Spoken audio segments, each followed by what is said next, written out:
Dear students, good morning. तो आज हम लोग पढ़ने जा रहे हैं फ्रिक्शन, घर्षण। और इसमें फर्स्ट हेडिंग हम देखेंगे घर्षण बल, फ्रिक्शनल फोर्स।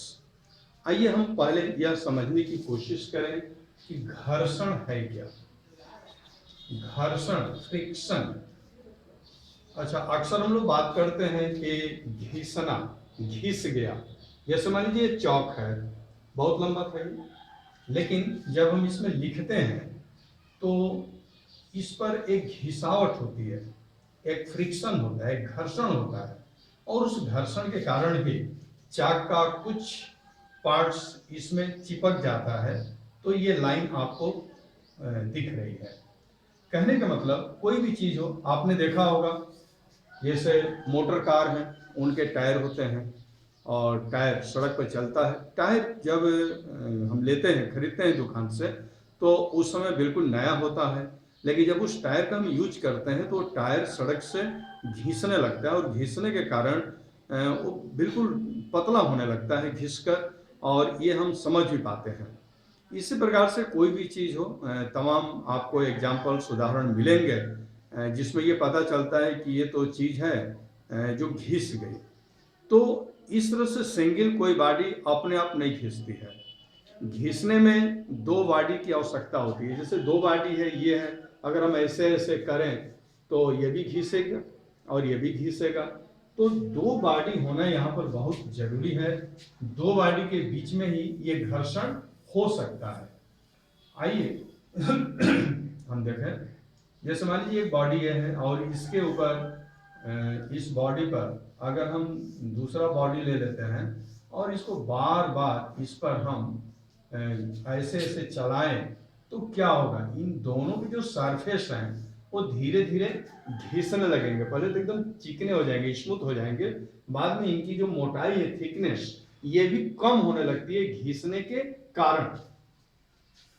तो घिसना जो शब्द है, रगड़ जो शब्द है, उसी को शुद्ध भाषा में हम घर्षण कहते हैं और उसी को इंग्लिश में हम फ्रिक्शन कहते हैं। तो एक एग्जाम्पल के द्वारा और हम समझने का कोशिश करेंगे यहाँ पर। जैसे मान लीजिए ये एक हॉरिजॉन्टल प्लेन है, जैसे टेबल आप ले सकते हैं, टेबल है, ओके, ये टेबल है और टेबल पर एक पुस्तक रखी हुई है, एक बुक रखी है यहाँ पर। अब इस बुक पर आप थोड़ा धक्का दे देंगे, ऐसे धक्का दे देंगे, तो ये बुक आगे तो बढ़ेगी, लेकिन धीरे धीरे इसकी गति कम होने लगेगी, इसका मोशन कम होने लगेगा और कुछ दूरी आगे जाकर ये बुक रुक जाएगी, विरामावस्था में आ जाएगी, रेस्ट में आ जाएगी। तो यहाँ तो हमने फोर्स लगाकर इसको मोशन में किया, लेकिन धीरे धीरे इसका मोशन कम होने लगा और यहाँ पर आकर ये रेस्ट अवस्था में पहुंच गई। अब सवाल ये उठता है कि हमने तो फोर्स लगाया, तब ये बुक आगे की तरफ बढ़ना शुरू की, लेकिन ये क्या हो गया, यहाँ पर कौन सी ऐसी घटना हो गई कि ये बुक धीरे धीरे स्लो होने लगती है और यहाँ पर जाकर रुक जाती है। यानी कि हमने जो फोर्स लगाया उसको एक फोर्स लगाया है, लेकिन यहाँ पर बुक पर कोई और दूसरा फोर्स लग रहा है जो हमको यहाँ पर दिख नहीं रहा है। वही फोर्स इस पुस्तक के मोशन को कम किया, यानी कि पुस्तक इस डायरेक्शन में जा रही थी, ओके। तो वह जो फोर्स है इसके मोशन के डायरेक्शन के ऑपोजिट लगा हुआ है। यही कारण है कि ये पुस्तक धीमा होती गई और अंत में रुक गई। तो यहाँ पर ये जो फोर्स लगा हुआ है, जो हमें दिख नहीं रहा है, लेकिन इसका इफेक्ट तो यहाँ पर दिख ही रहा है। तो यह जो फोर्स है ये ऑब्जेक्ट के मोशन को अपोज कर रहा है, विरोध कर रहा है। तो इस फोर्स को हम कहेंगे विरोधी बल, अपोजिंग फोर्स। इसका नाम होगा अपोजिंग फोर्स, विरोधी बल। और इस अपोजिंग फोर्स को ही यहां पर हम घर्षण बल कहेंगे। Opposing force is called frictional force. तो यही वास्तव में देखा जाए तो फ्रिक्शन है। बहुत सारे एग्जाम्पल्स मिलते हैं। आप साइकिल चलाते हैं, ठीक है, साइकिल एक अच्छी मोशन में जा रही है, लेकिन आपने पैडल चलाना बंद कर दिया तो क्या होता है? साइकिल कुछ दूरी आगे बढ़ती है, लेकिन धीरे धीरे वह स्लो होने लगती है और स्लो होकर एक ऐसी भी स्थिति आती है कि साइकिल रेस्ट में आ जाती है, रुक जाती है। क्यों रुकी? क्योंकि उस साइकिल के मोशन के डायरेक्शन के विरोध में कोई फोर्स कार्य कर रहा है। और वह फोर्स कहाँ लग रहा है? साइकिल के टायर और सड़क के बीच में वह फोर्स लग रहा है, जो साइकिल के स्पीड को कम करने का प्रयास कर रहा है। उस फोर्स को हम कहेंगे अपोजिंग फोर्स, क्योंकि वह मोशन का विरोध कर रहा है। ठीक इसी प्रकार से आप एक गेंद को ऐसे सरफेस पर छोड़ दीजिए और यहाँ एक फोर्स लगाइए ताकि ये गेंद रोल करने लगे। ये गेंद रोल करते हुए आगे बढ़ती है, लेकिन धीरे धीरे इसका मोशन कम होने लगता है और एक स्थिति ऐसी आती है कि गेंद रुक जाती है। क्यों रुकी? क्योंकि इसके मोशन के डायरेक्शन के अपोजिट डायरेक्शन में कोई फोर्स लगा है और वह फोर्स इस सरफेस और जो ये गेंद है इसके सरफेस के बीच में लगा है। इस फोर्स का नाम है अपोजिंग फोर्स, क्योंकि ये मोशन के विरोध में है, उसको अपोज कर रहा है। तो यहाँ पर जो अपोजिंग फोर्स तमाम इन एग्जांपल्स में आप देख रहे हैं, ये अपोजिंग फोर्स ही फ्रिक्शन है, यह विरोधी बल ही घर्षण है। इस प्रकार हम कह सकते हैं कि friction as an opposing force, friction एक अपोजिट फोर्स की भांति कार्य करता है। That comes into play when one body actually moves or even tries to move over the surface of another body. ये अपोजिट फोर्स अर्थात फ्रिक्शन तब लगता है जब एक बॉडी दूसरे बॉडी के सरफेस पर या तो मूव करती है या मूव करने की कोशिश। फिगर में आप देख रहे हैं यहाँ एक सरफेस है और यह सरफेस स्मूथ है। इस सरफेस पर यह एक ब्लॉक रखा गया है। ब्लॉक का मास m है, द्रव्यमान m है, तो स्वाभाविक है कि इसका भार क्या होगा? mg। इसका वेट होगा mg और mg वेट इसके गुरुत्व केंद्र पर नीचे की तरफ कार्य करता है। मतलब यह है सेंटर ऑफ ग्रेविटी। यहां से वह जो वेट होगा वह नीचे की तरफ परपेंडिकुलर काम करेगा। और इसके लिए अगर हम ये वेक्टर बनाएं mg के लिए, तो आप देख रहे हैं कि यहाँ इसके सेंटर पर गुरुत्व केंद्र पर इसका भार नीचे की तरफ कार्य कर रहा है mg। m इस ब्लॉक का मास है और g acceleration due to gravity. अब इस तरह से लगा है, हमने पढ़ा था न्यूटन का थर्ड लॉ, उसमें हमने देखा था कि अगर हम फोर्स लगाते हैं इस बॉडी पर तो ये बॉडी भी इसके अपोजिट में उतनी ही मैग्नीट्यूड का फोर्स लगाती है। एक्शन रिएक्शन, ये थर्ड लॉ में हमने पढ़ा था। तो यहाँ पर जो भार नीचे की तरफ कार्य कर रहा है इसका वेट, तो स्वाभाविक है कि ये जो सरफेस है ये भी ऊपर की तरफ एक फोर्स लगाएगा। तो सरफेस ऊपर की तरफ जो फोर्स लगाता है वह फोर्स नॉर्मल होता है। नॉर्मल फोर्स होता है प्रतिक्रिया बल, उसका हम नाम देते हैं नॉर्मल फोर्स को। और याद रहे ये नॉर्मल फोर्स का जितना ये लेंथ होगा उतना ही ये मास का लेंथ होता है। दोनों लेंथ सेम होने चाहिए। ओके, इसको सेम कीजिए, दोनों लेंथ बिल्कुल सेम होने चाहिए, क्योंकि जितना यहाँ पर वेट नीचे की तरफ कार्य कर रहा है उतना ही यहाँ पर नॉर्मल फोर्स ऊपर की तरफ काम कर रहा है। वैसे नॉर्मल फोर्स भी यहाँ से काम करता है, यहाँ से काम करना चाहिए। लेकिन अगर हम इस नॉर्मल फोर्स को यहाँ से बना देते हैं प्रतिक्रिया बल को, तो आप ये नहीं समझ पाएंगे कि वो यहाँ से बना है या यहाँ से बना है। इसलिए इसको हमने थोड़ा सा डिस्प्लेस करके बनाया है ताकि आपको यह स्पष्ट पता चले कि अगर ये वेट काम कर रहा है तो इसके सेंटर से काम कर रहा है, और अगर ये नॉर्मल कार्य कर रहा है प्रतिक्रिया बल, तो प्रतिक्रिया बल हमेशा सतह के लंबवत ऊपर की तरफ कार्य करती है। तो ये दोनों लाइनें अस्पष्ट दिखें इसलिए इनको हमने अलग अलग बना दिया है, लेकिन होना ये चाहिए था कि P वाली जो लाइन है ये लाइन यहाँ से बननी चाहिए थी और ऐसे जानी चाहिए थी, लेकिन आप कंफ्यूज में पड़ जाएंगे कि ये लाइन यहाँ से बनी है या यहाँ से बनी है। ओके, इस स्थिति में जो गुटका है, जो ब्लॉक है, वो रेस्ट में है, विराम अवस्था में है। तो ये अभी रेस्ट स्थिति में है, इसमें किसी भी डायरेक्शन में कोई मोशन नहीं है, न तो लेफ्ट में, न तो राइट में, न अपवर्ड डायरेक्शन में, न डाउनवर्ड डायरेक्शन में मोशन है ही नहीं। तो हम कहेंगे कि विराम अवस्था में है, ये रेस्ट में है।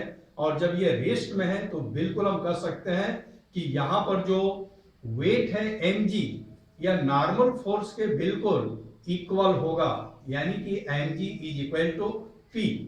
बतला चुके हैं हम कि m यहाँ मास है, g यहाँ पर एक्सीलरेशन है, ग्रेविटेशनल एक्सीलरेशन, और p नॉर्मल फोर्स है, और दोनों के लेंथ बिल्कुल सेम होते हैं, दोनों अपोजिट डायरेक्शन में है, अर्थात दोनों एक दूसरे को पूर्णतः कैंसिल कर देते हैं। इस प्रकार हम कह सकते हैं when a body presses against a surface, the surface pushes on the body with a normal force P that is perpendicular to the surface. This is called normal reaction. It balances mg.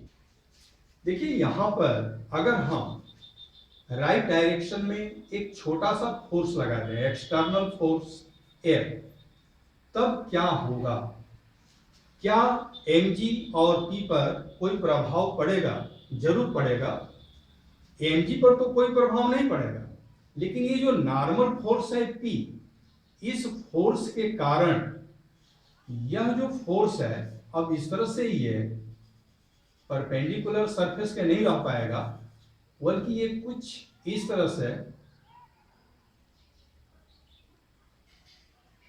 ये direction ये अपना लेता है P। अब आप पूछेंगे कि ऐसा क्यों हुआ? तो बिल्कुल आप ध्यान दीजिए, जैसे हम इस तरह से खड़े हैं, अगर कोई हमें इस डायरेक्शन में खींचने का प्रयास करेगा तो हमारी बॉडी अपने को बैलेंस में रखने के लिए पीछे की तरफ फोर्स करेगी। कहीं भी हाथ है, कोई अगर इधर दबाने का कोशिश करे तो ये हाथ अपने को बैलेंस में रखने के लिए उसके अपोजिट डायरेक्शन में ये फोर्स लगाएगा। तो कोई भी बॉडी हो, चाहे वो लिविंग बॉडी हो चाहे नॉन लिविंग बॉडी हो, कोई फर्क नहीं पड़ता है, अगर इस बॉडी पर राइट डायरेक्शन में अगर हम फोर्स लगाए हैं तो mg पर तो कोई प्रभाव नहीं पड़ेगा, mg तो ऐसे ही रहेगी। लेकिन ये नॉर्मल फोर्स p दोनों को बैलेंस करेगा, mg को भी बैलेंस करेगा और f को भी बैलेंस ये करेगा, और दोनों को बैलेंस करने के लिए ये इतने एंगल से ये टर्न हो जाएगा, घूम जाएगा। तो ये है p। हम जानते हैं कि नॉर्मल फोर्स भी वेक्टर फिजिकल क्वांटिटी है। इस दशा में इसको हम दो वेक्टर में वियोजित कर सकते हैं, रिसॉल्व कर सकते हैं इसको। तो एक लेंगे सरफेस के परपेंडिकुलर कंपोनेंट, तो यह है सरफेस के परपेंडिकुलर कंपोनेंट, इसका नाम हमने r रख दिया। और यह देखिए, अगर हम यह कंपोनेंट लें तो इतना होगा। ओके, अब यहां पर जो फोर्स है थोड़ा इसको अच्छा से बना लिया जाए। जितना यहां पर हम फोर्स लगाए हैं उतना ही ये पार्ट हमको मिलता है, बिल्कुल सेम होना चाहिए। ये पार्ट और ये पार्ट सेम होना चाहिए।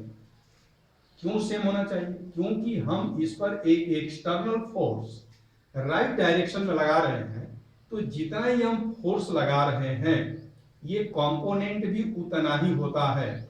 P का अगर हम दो कंपोनेंट में तोड़े P को, तो फिर हमें दो कंपोनेंट मिलते हैं। तो एक कंपोनेंट ये मिलेगा जो एक्सटर्नल फोर्स F को बैलेंस करेगा, एक कंपोनेंट ये R हमें मिला जो mg को बैलेंस करेगा। तो अभी भी अगर देखा जाए तो ये ब्लॉक किसी भी डायरेक्शन में मूव नहीं कर रहा है, अभी भी ये रेस्ट में है। और यहाँ पर अगर हम बात करें कि जो एक्सटर्नल फोर्स F लगा हुआ है इसको कौन बैलेंस कर रहा है, तो उसको इस P का ही ये एक कंपोनेंट है जो बैलेंस कर रहा है। और जो यहाँ पर वेट है इस ब्लॉक का, इसको कौन बैलेंस कर रहा है? तो इसको ये फोर्स आर बैलेंस कर रहा है, जो नॉर्मल फोर्स का ही एक कंपोनेंट है। ओके, यहाँ पर जो फोर्स वर्क कर रहा है इसका एक हम लोग नाम दे दें, तो इसको हम कहेंगे एफ एस। याद रखिए एफ एस ऐसे लिखते हैं, एफ को थोड़ा बड़े साइज में दिखलाएंगे और एस को छोटे साइज में दिखलाएंगे। एफ एस का मतलब क्या है? यहाँ पर एफ का मतलब है फ्रिक्शन, मतलब घर्षण, और एस का मतलब है कि अभी ये ब्लॉक मोशन में नहीं है, स्टैटिक पोजीशन में है। तो यहाँ पर एफ एस का मतलब हुआ कि रेस्ट पोजीशन में फ्रिक्शन, विरामा अवस्था की स्थिति में घर्षण बल। तो ये एफएस एक प्रकार का घर्षण बल है, इसे हम फ्रिक्शनल फोर्स कहेंगे। लेकिन किस स्थिति में है? जब गुटका रेस्ट में है, विराम अवस्था में है, इसलिए इसका हम नाम देते हैं एफ एस। एस यहाँ पर मतलब है स्टैटिक यानी कि रेस्ट। ओके, यहां पर अगर देखा जाए कि कौन अधिक है यहां पर, ठीक है, तो यहां जो घर्षण है वो घर्षण होता है म्यू एस आर, घर्षण बल, और यहां पर देखा जाए तो ये एफ एस छोटा है। इसका क्या अर्थ हुआ ये हम आपको समझाना चाहेंगे। तो देखिए, ये जो घर्षण बल है या जो फ्रिक्शनल फोर्स है, ये डिपेंड करता है ब्लॉक के सरफेस के नेचर पर, और ये जो हॉरिजॉन्टल सरफेस है इसके नेचर पर। अगर दोनों के सरफेस बहुत ही स्मूथ हैं, चिकने हैं, तो यहाँ पर घर्षण बल जो होता है, फ्रिक्शनल फोर्स, वो कम होता है। लेकिन अगर ये जो सरफेस है स्मूथ ना हो, ये सरफेस बिल्कुल रफ हो, खुरदरे हो, इस तरह से हो, और यहाँ पर जो ब्लॉक है यह भी बिल्कुल इसका सरफेस स्मूथ नहीं है, खुरदरा है, रफ है। अब यहाँ पर क्या होगा? यहाँ पर तो घर्षण बहुत ज्यादा हो जाएगा। जैसे आप यहाँ पर कल्पना कीजिए कि एक टेबल है, उस पर सनमाइका लगा हुआ है, और उस पर जैसे ये डस्टर ही रखा हुआ है, तो इस डस्टर को अगर आप इस तरह से खिसकाएंगे तो आराम से खिसक जाएगा, बहुत ज्यादा फोर्स लगाने की आवश्यकता नहीं होगी। लेकिन सपोज कीजिए कि यहाँ पर सनमाइका वाला टेबल नहीं है, बल्कि यहाँ पर रफ सरफेस है, रफ यहाँ पर सरफेस है, तब आप खींचेंगे तो आपको ज्यादा फोर्स लगाना पड़ेगा। इसका क्या मतलब कि स्मूथ सरफेस पर कम ही फोर्स लगा कर इसको हम डिस्प्लेस कर सकते हैं, लेकिन इसी को जब हम रफ सरफेस पर रखते हैं तो इस पर ज्यादा फोर्स लगाना पड़ रहा है। क्यों ऐसा हो रहा है? इसलिए ऐसा हो रहा है कि यहाँ पर जो फ्रिक्शनल फोर्स है, जो घर्षण बल है, यहाँ पर जो अपोजिंग फोर्स है, जो हमारे प्रयास का अपोज कर रहा है, वह इसके सरफेस के नेचर पर डिपेंड करता है। अगर सरफेस का नेचर बिल्कुल, मतलब सरफेस अगर बिल्कुल स्मूथ है तो यहाँ पर हमें कम फोर्स लगाना पड़ेगा, और अगर ये सरफेस रफ है तो हमें ज्यादा फोर्स लगाना पड़ेगा। तो यहाँ पर अगर हम बात करें कि टोटल यहाँ पर कितना घर्षण बल है दो बॉडी के बीच, टोटल यहाँ पर कितना घर्षण बल होता है, अगर इसको हम कैलकुलेट करना चाहें तो इसके लिए हमें एक फार्मूले की जरूरत होती है, और वह फार्मूला है म्यू एस, ठीक है, और आर। आर से यहाँ पर मतलब है कि आप देख रहे हैं कि तो नॉर्मल है, और आर इज इक्वल टू यहाँ पर क्या मिल रहा है? एम जी मिल रहा है। तो आर यहाँ पर एम जी होता है, और ये है घर्षण गुणांक, फ्रिक्शनल कॉफिशिएंट है ये म्यू एस। और म्यू एस इस बात पर डिपेंड करता है, जैसे अगर सरफेस रफ है तो म्यू एस का वैल्यू ज्यादा होगा, अगर सरफेस स्मूथ है तो म्यू एस का वैल्यू कम होगा। आर जो है एक तरह से एम जी के बराबर होता है। तो एम जी किसी भी वस्तु का जो भार होगा वह इस बात पर डिपेंड नहीं करेगा कि वह वस्तु कितनी चिकनी है या कितने चिकने स्थान पर रखी गई है। भार भार है, वो भार उतना रहेगा। तो टोटल अगर हम यहाँ पर देखें कि कितना घर्षण बल कार्य कर रहा है, कितना फ्रिक्शनल फोर्स कार्य कर रहा है, तो वो फ्रिक्शनल फोर्स काम कर रहा है म्यू एस आर। लेकिन यहाँ पर जो एफ एस है घर्षण बल, क्या म्यू एस आर के बराबर हो पाया है? नहीं हो पाया है।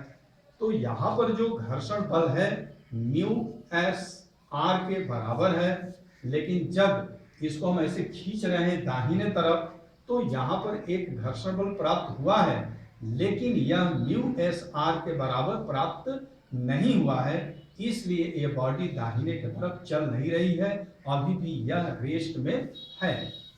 लेकिन जैसे जैसे हम इस एफ के वैल्यू को बढ़ाते जाएंगे, ओके, जैसे जैसे बढ़ाते जाएंगे इस वैल्यू को, वैसे वैसे ये पी इस तरफ झुकता जाएगा, इस तरफ से झुकने लगेगा, वैसे वैसे, भाई ये तो ठीक है, ओके, वैसे वैसे क्या होगा, ये जो एफ का वैल्यू है, एफ का वैल्यू इधर बढ़ने लगेगा। लेकिन सवाल उठता है कि P कब तक झुकेगा, कब तक ये झुकेगा P, ये सवाल उठता है। तो ये P तब तक झुकेगा जब तक कि यहाँ पर जो घर्षण बल हमको प्राप्त हो रहा है वह घर्षण बल इस स्थिति में घर्षण बल के चरम मान के बराबर नहीं हो जाता। तो इस स्थिति में जो फ्रिक्शनल फोर्स है, घर्षण बल, उसका चरम मान, उसका maximum value mu S are है। जब इस वैल्यू म्यू एस आर के बराबर हो जाती है तो फिर अब ये पी झुक नहीं सकता है।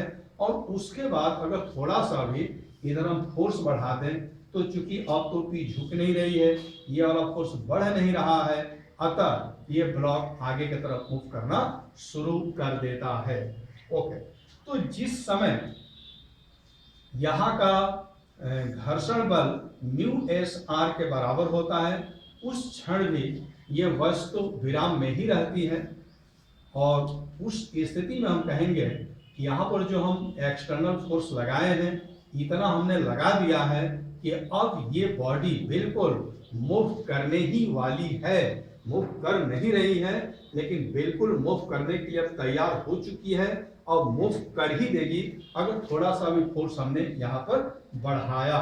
इस फिगर में आप देख रहे हैं एक्सटर्नल फोर्स के वैल्यू को इतना बढ़ा दिया गया है कि यहाँ पर एफ प्राप्त हुआ है, और जो ये एफ प्राप्त हुआ है ये फ्रिक्शनल फोर्स के मैक्सिमम वैल्यू के बराबर हो चुका है। अब ये एफ का वैल्यू म्यू एस आर से ज्यादा नहीं हो सकता, क्योंकि म्यू एस आर इस वक्त घुटके और सरफेस के बीच का मैक्सिमम ये फ्रिक्शनल फोर्स है। तो इस तरह से हम इस बल को बढ़ाते गए, पी इधर उसके ऑपोजिट डायरेक्शन में पी झुकता चला गया, और इसके अधिक से अधिक झुकने के कारण यहाँ पर एफ हमें अधिक से अधिक प्राप्त हुआ। लेकिन अब यह जो एफ का वैल्यू है ये मैक्सिमम है।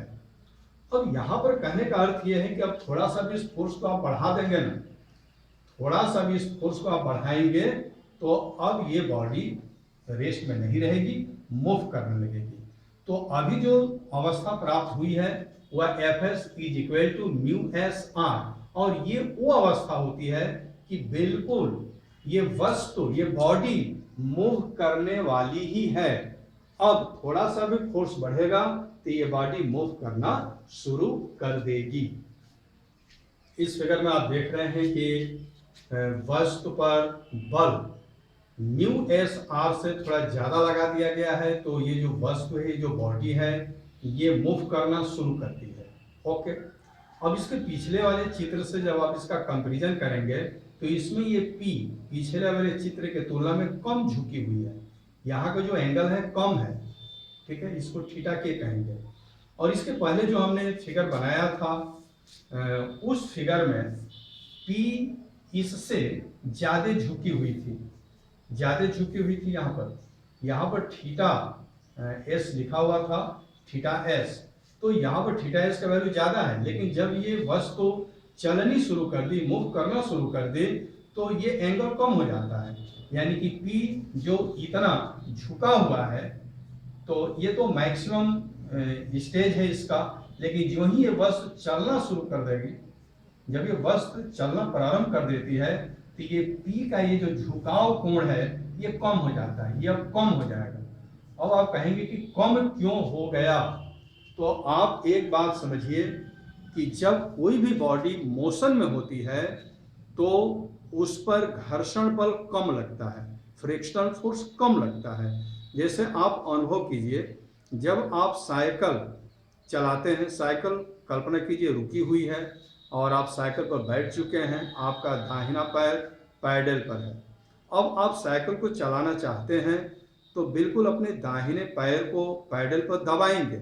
उस समय जब आप दबाएंगे साइकिल को चलाने के लिए, तब आप अनुभव कीजिएगा आपको ज़्यादा फोर्स लगाना पड़ता है पैडल पर, बहुत जोर लगाना पड़ता है। लेकिन जब वही साइकिल 2 4 5 पैडल चलाने के बाद मूव हो जाती है, चलने लगती है, मोशन में आ जाती है, तो आप वहाँ पर अनुभव कीजिएगा जब आप पैडल दबाते हैं तो अब उतना जोर से नहीं दबा रहे हैं, उतना उसमें फोर्स नहीं लगा रहे हैं। तो गत्य अवस्था में मोशन की स्थिति में घर्षण कम हो जाता है, लेकिन जब कोई वस्तु रुकी हुई है, वह विराम अवस्था में है, रेस्ट में है, तो रेस्ट अवस्था में घर्षण का मान ज़्यादा होता है। तो किसी भी वस्तु को रेस्ट से अगर आपको मोशन में लाना है तो ज़्यादा फोर्स लगाना पड़ता है। आप बाइक वगैरह चलाए होंगे या 4 व्हील चलाए होंगे, वहाँ पर बहुत सारे गियर्स होते हैं, first gear, second gear, third gear. अगर मैं पूछूं कि फर्स्ट गियर का क्या महत्व है, कोई भी गाड़ी हो, चाहे वो बाइक हो, 4 व्हीलर हो, तो बड़ी गाड़ी हो, छोटी गाड़ी हो, तो फर्स्ट गियर का केवल इतना ही काम होता है कि गाड़ी को विराम अवस्था से वह गति अवस्था में ला दे, रेस्ट से मोशन में ला दे, मतलब गाड़ी का पहिया थोड़ा सा मूव कर जाए, केवल इतना ही इंपॉर्टेंस होता है फर्स्ट गियर का। जो ही पहिया मूव कर जाता है उसके बाद सेकेंड, थर्ड आगे की तरफ बढ़ता जाता है। आप यह भी सोचते होंगे कि गाड़ियों में इतने गियर्स क्यों लगाए जाते हैं, क्यों फर्स्ट गियर होता है, क्यों सेकेंड गियर होता है, थर्ड गियर से क्या मतलब है, 4 गियर क्यों लगाया जाता है। अगर ये सब गियर नहीं होते तब क्या होता। तो आप याद रखिए कि गाड़ी अगर विरामावस्था में है, गति अवस्था में लाएंगे तो आपको ज़्यादा फोर्स की ज़रूरत है और ज़्यादा फोर्स देगा फर्स्ट गियर। ठीक है, फर्स्ट गियर लग गया, गाड़ी मूव तो हो गई, लेकिन गाड़ी अभी उतनी स्पीड नहीं पकड़ी है, तो अब आपको उससे थोड़ा हल्के गियर की ज़रूरत है, सेकेंड गियर लगाते हैं। सेकेंड गियर से गाड़ी और थोड़ा अधिक मोशन में आ जाती है, यानी कि थर्ड में और उसे कम बल लगाने की आवश्यकता होती है, फोर्थ में और कम बल लगाने की आवश्यकता होती है, क्योंकि उस समय तक गाड़ी एक अच्छी खासी गति प्राप्त कर लेती है। तो ये बात रहा कि क्यों first, second, third, fourth gears होते हैं। तो गियर्स के बारे में भी आपने इस घर्षण में आपने समझा कि गियर्स क्यों गाड़ियों में होते हैं और उनका इम्पोर्टेंस क्या है। तो यहाँ पर चूंकि ये जो बॉडी थी रुकी हुई थी, विराम में थी, तो इसको खींचना था तो ज़्यादा फोर्स लगाना पड़ा था, लेकिन जब गाड़ी मूव कर गई, जब ये बॉडी मूव कर गई, तो अब हमें थोड़ा सा फोर्स लगाकर इसको एक समान रूप से हम आगे बढ़ा सकते हैं। आप अपने डेली लाइफ में अनुभव किया होगा आपने कि अगर कोई वस्तु है उसको खींचना है तो प्रारंभ में तो बहुत ज़्यादा फोर्स लगाना पड़ता है, लेकिन जब वह वस्तु चलने लगती है तो अब हमें कम फोर्स लगाने की आवश्यकता होती है। तो आप हमेशा याद रखिए कि अगर कोई भी बॉडी अगर रेस्ट में है तो वहाँ पर फ्रिक्शनल फोर्स ज़्यादा होता है, अगर वही बॉडी मोशन में आ जाए तो वहाँ पर फ्रिक्शनल फोर्स कम होता है। तो यहाँ पर आप देख रहे हैं कि यहाँ पर जो फ्रिक्शनल फोर्स का मैक्सिमम वैल्यू है, यहाँ पर म्यू एस हमने नहीं लिखा, म्यू के लिखा, म्यू के आर को वही नहीं बदल सकता। आर का मतलब यहाँ पर एम जी है, जितना ये आर है ना उतना ही ये एम जी होगा। तो आर का वैल्यू किसके बराबर होगा, आर का वैल्यू तो एम जी के बराबर होगा। तो अब चाहे कोई बॉडी रुकी रहे चाहे चलती रहे, एम जी पर तो कोई असर नहीं पड़ने वाला, एम जी तो वही रहेगा। हाँ, असर पड़ता है गत्या अवस्था में जब बॉडी आ जाती है तो ये जो घर्षण गुणांक है, ठीक है, यहाँ पर जो फ्रिक्शनल कोफिशिएंट यहाँ पर है, इसका वैल्यू कुछ कम जरूर हो जाता है। तो अगर हम यहाँ पर म्यू एस लिखते हैं तो स्टैटिक पोजीशन के लिए लिखते हैं, और के लिखते हैं तो काइनेटिक के लिए लिखते हैं। काइनेटिक का मतलब गति होता है। तो यहाँ पर जो फ्रिक्शनल फोर्स है एफ, यहाँ पर जो था इसको हमने क्या लिखा, एफ एस लिखा, क्योंकि स्टैटिक, एफ का एस का मतलब यहाँ पर स्टैटिक है। लेकिन यहाँ पर जो घर्षण है गत्यावस्था में, तो यहाँ पर हम क्या लिख रहे हैं, एफ के लिख रहे हैं, एफ के का क्या मतलब है यहाँ पर, काइनेटिक, यानी कि हमारी जो वस्तु है अब गत्य अवस्था में है, तो गत्य अवस्था में जो यहाँ पर फोर्स लगा हुआ है, जो घर्षण बल लगा हुआ है, इस घर्षण बल को हम कहते हैं F के बारे में काफी विस्तृत चर्चा हम SN सिंह लाइव क्लास में कर चुके हैं। यदि आप भी लाइव क्लास ज्वाइन करना चाहते हैं तो मेरे व्हाट्सएप नंबर 96 16 72 78 46 पर अपना नाम व क्लास सेंड करें। SN Singh live class zoom app पर चल रहा है। मेरा ID 5563633017 तथा पासवर्ड QWEREY @123 है। धन्यवाद।